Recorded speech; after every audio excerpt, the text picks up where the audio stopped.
நம சிவாய. அனைவருக்கும் வணக்கம். இது எங்கள் வீட்டில் நாங்கள் வச்ச கொலு. எப்போவும் ஒரு 3 படி மட்டும்தான் நான் கொலுவுக்கு வைப்பேன். நவராத்திரி 9 நாட்கள் விரதம் இருந்து அம்பாளை நம்ம வழிபாடு செய்யும்போது, அதாவது மலைமகள், அலைமகள், கலைமகள், இந்த 3 பேரையும் நம்ம வழிபாடு செய்யும் பொழுது நம்ம வீட்டில் இருக்கிற கஷ்டங்கள் துன்பங்கள் நீங்கி செல்வ வளம் பெருகும். நம்ம வீட்டுக்கு தேவையான அனைத்து வளங்களையும் முப்பெரும் தேவியான அவங்க தருவாங்க அப்படிங்கிறது ஐதீகம்.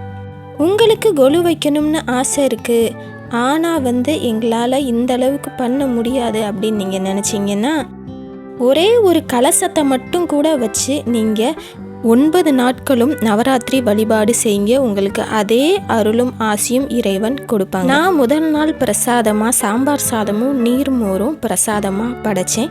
முதல் 3 நாட்கள் அம்பாளுக்கும், அடுத்த 3 நாட்கள் லட்சுமி தேவிக்கும், அதுக்கடுத்த 3 நாட்கள் சரஸ்வதி தேவிக்கும் வழிபாடு செய்கிறது வழக்கம். அதாவது அந்த வழிபாடிற்கு ஏற்ற மாதிரியான நீங்கள் பிரசாதங்களை செய்யணும். அம்மனுக்கு காரமாகவும் புளிப்பாகவும் பிரசாதங்கள் செய்யணும்.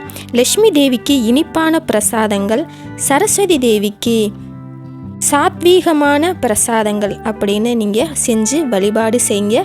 இறைவன் அருள் உங்கள் அனைவருக்கும் கிடைக்க நான் இறைவனை வேண்டுகிறேன். நம